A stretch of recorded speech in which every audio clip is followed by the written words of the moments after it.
Penuntun Saat Teduh Sinode Gereja Kristen Jakarta, Rabu 27 April 2022.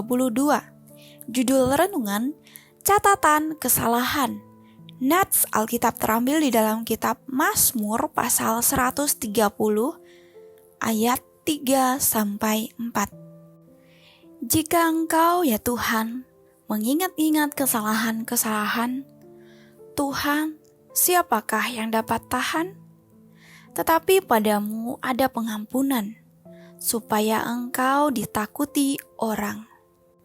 Seorang istri sangat tertegur ketika mendengar sebuah renungan firman Tuhan tentang pengampunan kepada sesama dengan kasih Tuhan.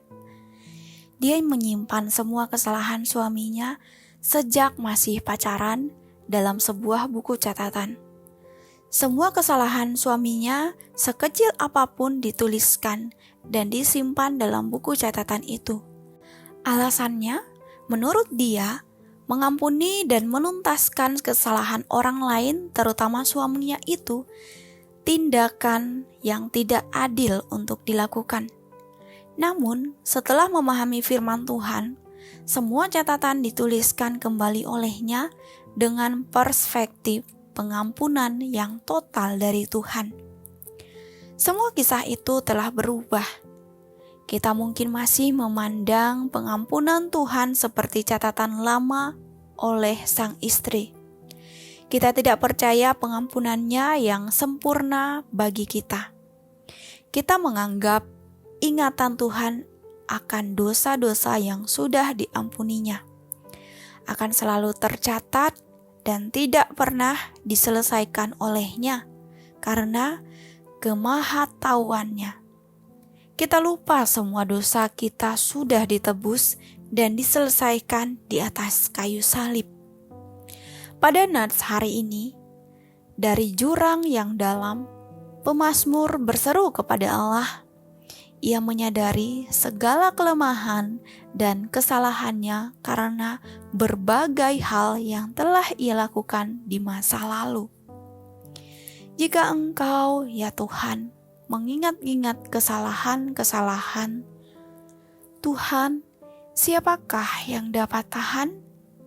Ayat 3. Dipanggilnya Allah dengan sebutan Tuhan sebanyak 2 kali. Merupakan luapan perasaan yang sungguh-sungguh, menunjukkan perasaan hormat dan takjub akan kesabaran Allah. Pemazmur percaya bahwa pada Tuhan ada pengampunan. Ia tidak mengingat-ingat lagi segala kesalahannya di masa lalu, bukan karena kesalahan dianggap tidak pernah terjadi, tetapi semua kesalahan itu sudah diampuni dan diselesaikannya secara tuntas. Firman Tuhan dalam Roma pasal 8 ayat 1. Demikianlah sekarang, tidak ada penghukuman bagi mereka yang ada di dalam Kristus Yesus. Pengampunan Allah membuat kita bersyukur dan juga sadar untuk selalu hidup takut akan Dia. Ayat 4. Kita mengasihi, menyembah, dan mengagungkan Allah karena anugerahnya yang besar dan pengampunannya bagi kita. Namun, bagaimana jika kita masih terjatuh ke dalam dosa yang lama? Bagaimana jika dosa itu masih ada pada kita? Kita harus sungguh-sungguh bertobat dan kembali mengenal Allah dengan baik dan benar. Mohon pertolongan Roh Kudus agar memampukan kita untuk tidak mengulangi dosa yang sama dan benar-benar meninggalkan dosa itu. Di saat kita sudah sungguh-sungguh berdoa memohon pengampunannya atas segala kesalahan yang kita buat, kita harus percaya bahwa Tuhan sudah mengampuni kita. Dan kita harus berjalan dalam pimpinan Tuhan dan melakukan apa yang dikehendakinya.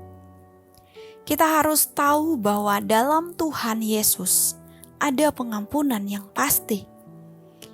Kasih Allah tak pernah gagal, yaitu bahwa Dia tak akan pernah meninggalkan kita atau mengabaikan kita. Janji Allah tentang penebusan total sudah digenapinya. Dia sudah menebus kita dari semua pelanggaran kita dan membawa kita ke dalam kemuliaan-Nya tanpa noda dan penuh sukacita. Kita sudah diampuni dan dibebaskan dari segala kesalahan.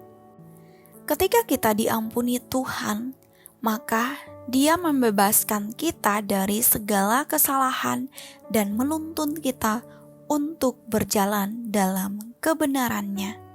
Amin. Terima kasih, Tuhan Yesus memberkati.